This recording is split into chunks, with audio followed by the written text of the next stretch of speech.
그 이노베이션, 그 SK 이노베이션 이제 얘기가 나왔으니까, 혹시 근데 이제 물적 분할 때문에 주가 좀 흔들렸는데, 이런 이제 우리나라 좀 분할 이슈도 이런 것들은, 그러니까 그런 얘기가 있잖아요. 물적 분할하면 대주주한테 유리하고, 인적 분할하면 이제 주주들한테 유리하는 뭐 그런 얘기도 그렇죠. 있는데, 좀 요번에 좀 어떻게 보세요? 근데 이게 어쩔 수 없는 건가요? 투자를 또 받아야 된다는 얘기가 있다고 하던데.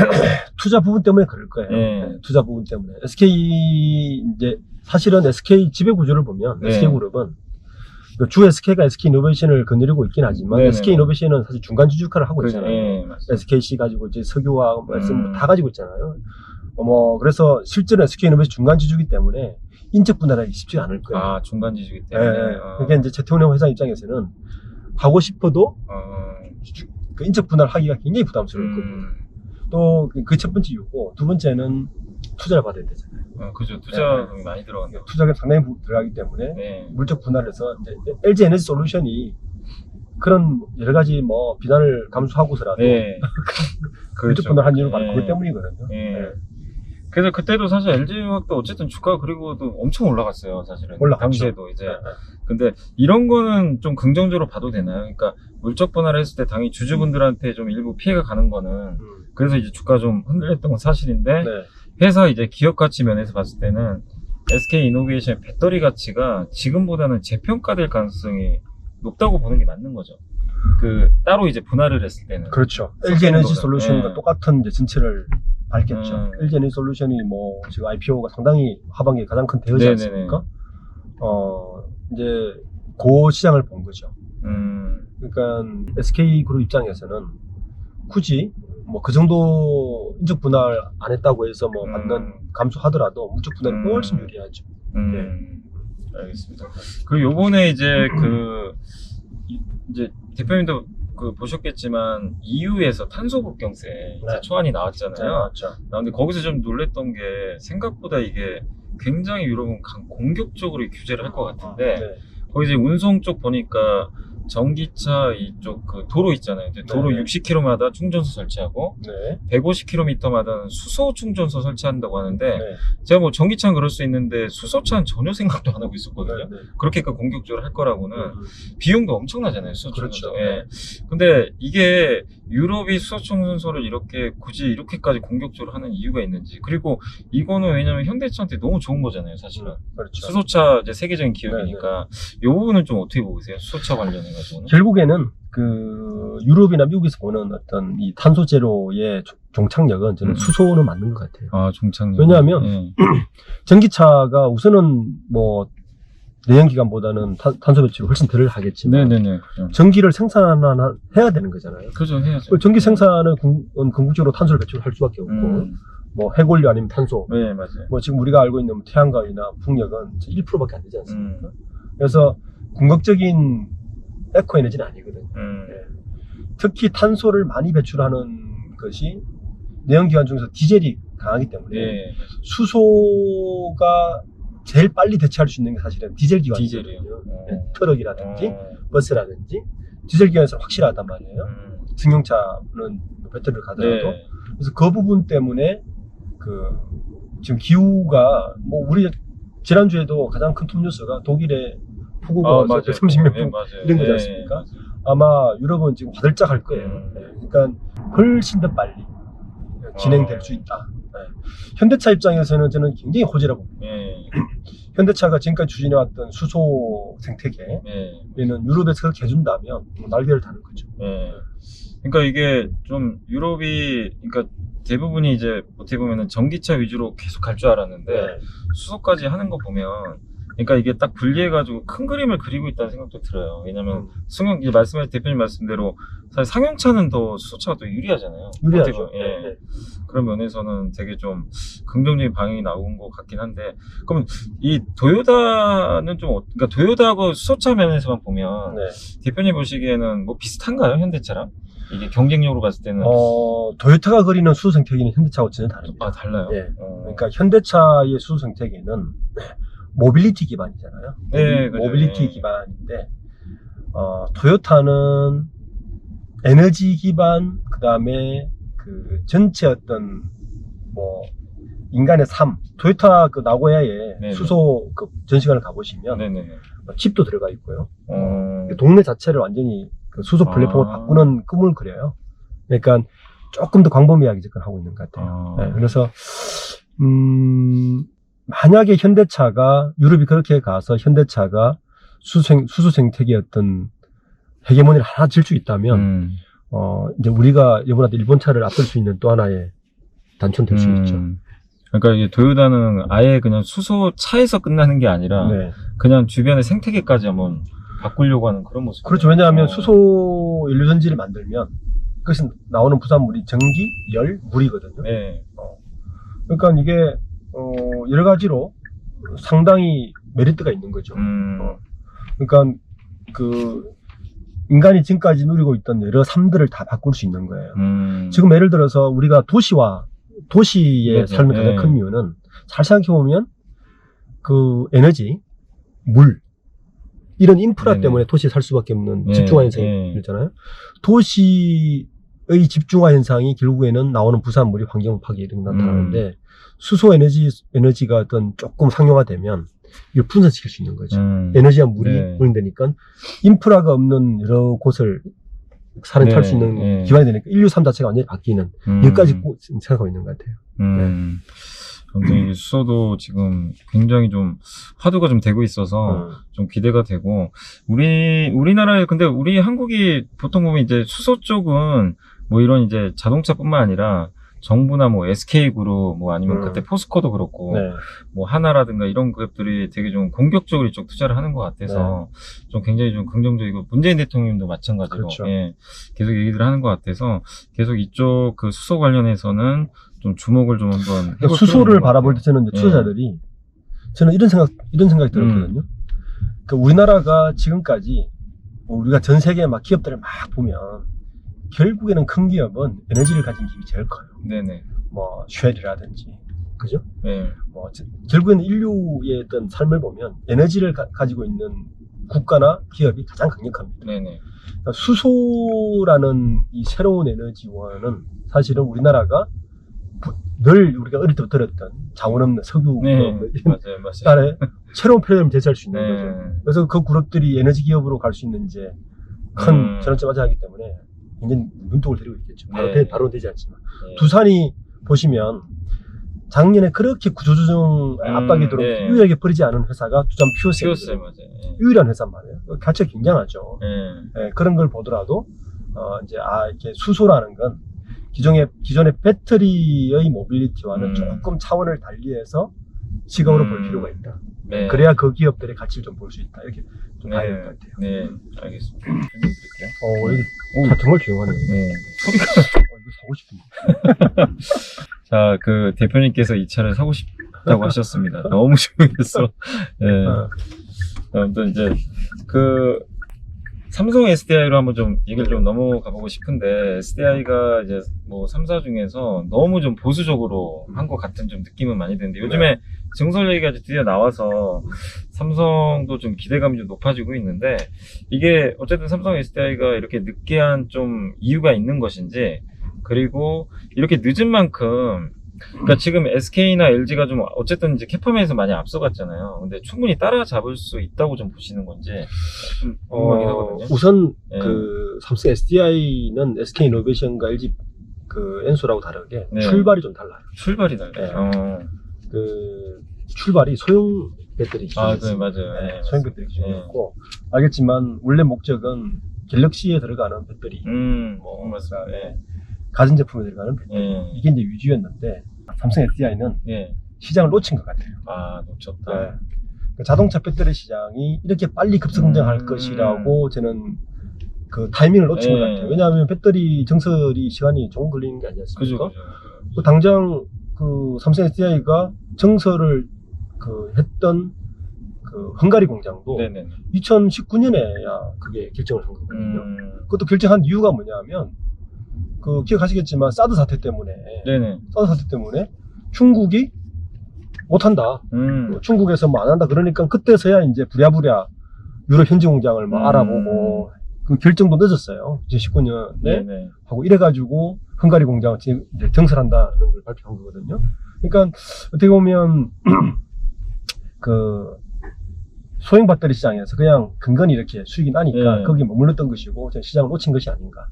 이제 공급이 딸리고 하니까 타진해 보고 이제 들어간 것 같아요. 그러니까 결론적으로 보면 삼성전자에서는 판단이 놓쳤고 좀 패착이 있었다고 저는 생각합니다.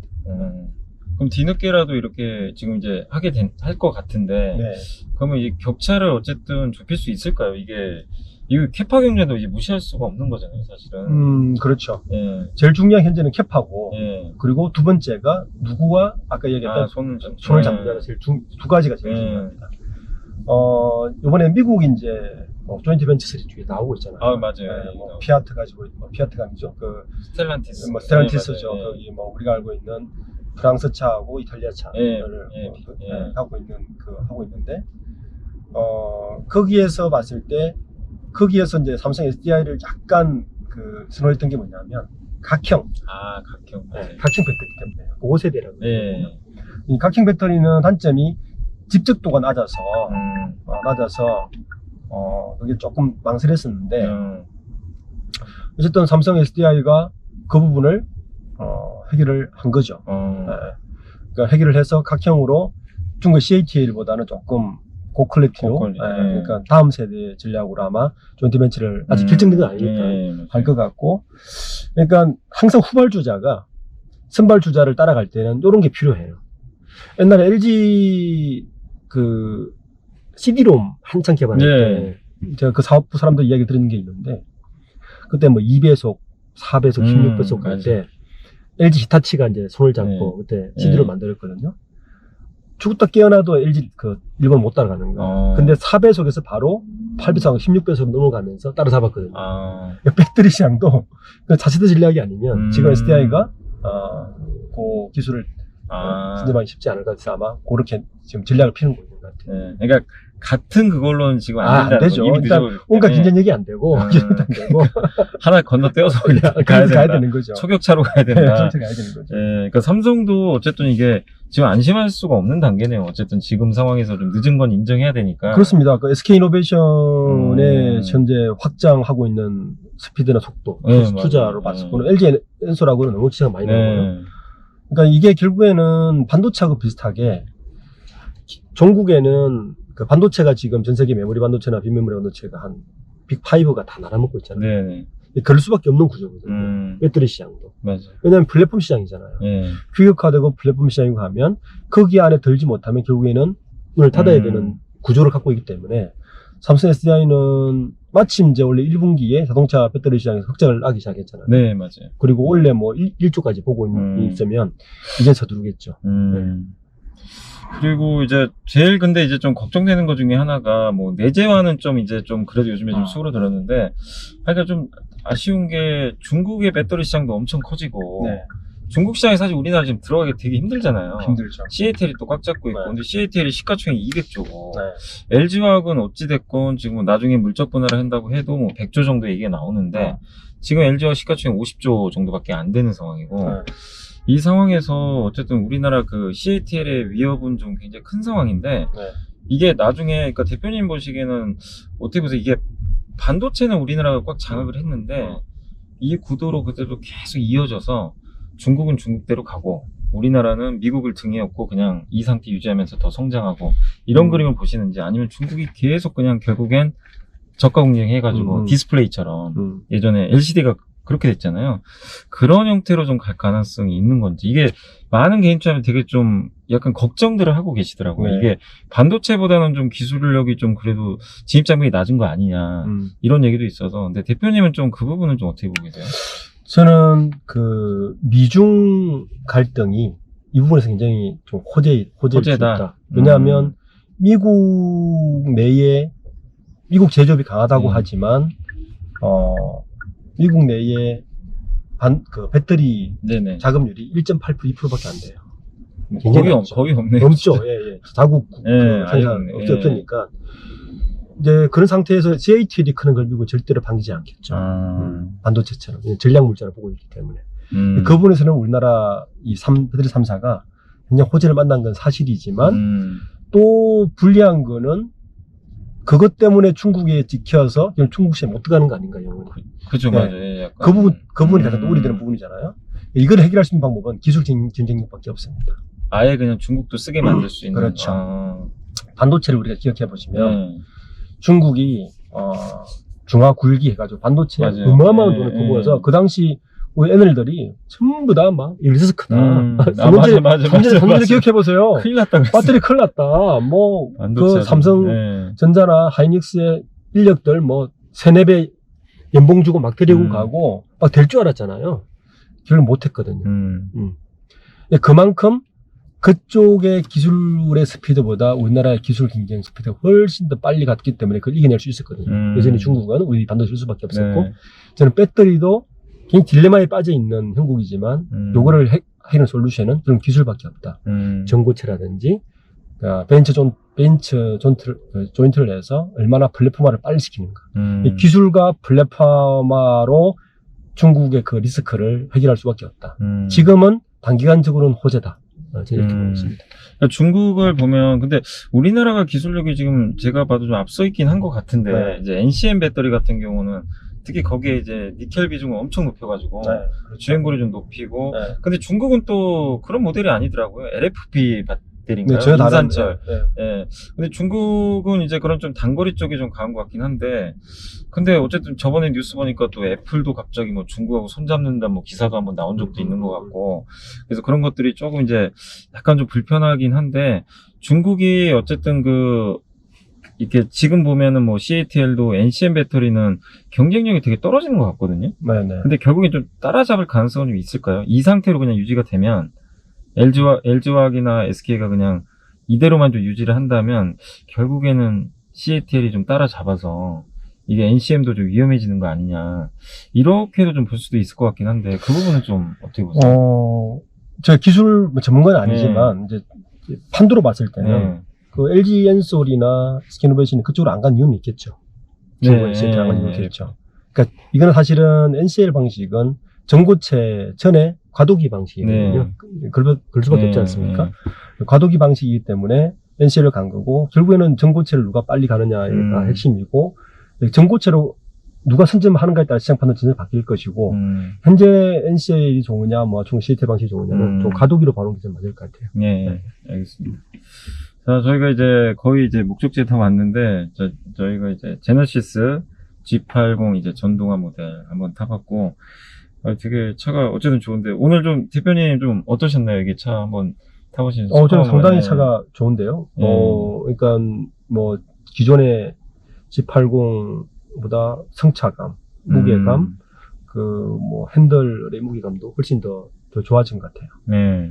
그리고 제일 중요한 게 너무 조용해요. 너무 조용해, 진짜. 저 이제 시동도 안 걸린 줄 알고. 아무튼 이게 차가 너무 좋은데. 근데 이게 어떻게 보면 시작이잖아요, 현대차. 네, 이게 시작이고, 제너시스 뭐 아니면 아이오닉 5도 그렇고 좀 잘 좀 팔려서 주가 좀 올라갔으면 좋겠는데. 근데 갑자기 좀 생각난 건데, 어쨌든 이거 다행스러운 일인데, 그 이제 파업이 어쨌든 이제 합의가 됐잖아요. 네. 근데 요게 좀 현대차 입장에서는 어쨌든 이게 매년 리스크인데 어떻게 보면 이제 계속 이 파업 리스크가 좀 있는데 요번에 좀 결과는 좀 어떻게 보세요? 왜냐면 정년 연장하는 부분에 대해서 그거를 결국 사측이 좀 의도하는 방향대로 된 것 같더라고요. 그렇게 보면 그게 좀 호재라는 얘기도 있는데 정년 연장되면 좀 그게 굉장히 좀 안 좋은 건가요? 인건비가 상당히 들어가겠죠. 이거면 영업이익이 떨어지겠죠. 특히 제조 거기다가 지금 외주업체들도 다 정규화를 시키라고 지금 압박을 이번에 하지 않습니까? 네네네. 그 부분은 현대차에서 아마 감소를 해야 될 거고 영업이익은 약간 떨어질 수 있는 그렇게 될 것 같습니다. 네. 근데 어쨌든 이번에는 좀 현대차 입장에서는 다행히 리스크 하나는 좀 어떻게 보면 해소가 된 거네요. 그렇죠. 안 됐으니까. 됐죠. 근데 현대차 노조는 매년 리스크일 것 같아요. 매년. 그죠. 근데 올해까지 어쨌든 3년째 지금 일단 파업은 안 했으니까. 그건 다행인데, 아무튼 좀 더 지켜보도록 하겠습니다. 네. 자, 저희가 이제 목적지에 다 도착했고요. 저희가 이제 G80, 이제 제너시스 G80 전동화 모델을 타고, 자동차나 배터리 산업 전반적인 부분들 좀 했고, 아무튼 요 품질대로 좀 잘 현대차가 계속 생산해주면 잘 될 것 같고, 다만 이제 중요한 건 해외 판매 같아요. 해외 판매가 얼마나 좀 잘 되느냐. 그 그렇죠. 부분이, 예, 네. 그 부분이 이제 주가에. 이 정도면 좀 먹혀야 되는데. 예. 우리나라에서야 뭐 잘 되긴 네. 하는데, 해외 쪽이 좀 어떻게 되느냐가 좀 역시 관건이 될 것 같습니다. 자, 오늘 이제 전동화 모델 타고 박주근 대표님하고 정말 좋은 시간 한번 좀 가져봤고요. 그 구독자 여러분들한테도 조금 이제 좋은 좀 그 내용이 좀 전달이 됐으면 좀 하는 좀 바람입니다. 저희가 지금 주차를 하고 있어서 소리가 좀 납니다. 네. 자, 아무튼 오늘 좀 대표님 그 좋은 말씀 해주셔서 감사드리고 앞으로도 좀 계속 자주 출연하셔서 좋은 얘기 많이 해주시면 감사하겠습니다. 네, 고맙습니다. 네, 감사합니다. 네. 또 구독, 좋아요, 알림 설정도 부탁드립니다. 감사합니다.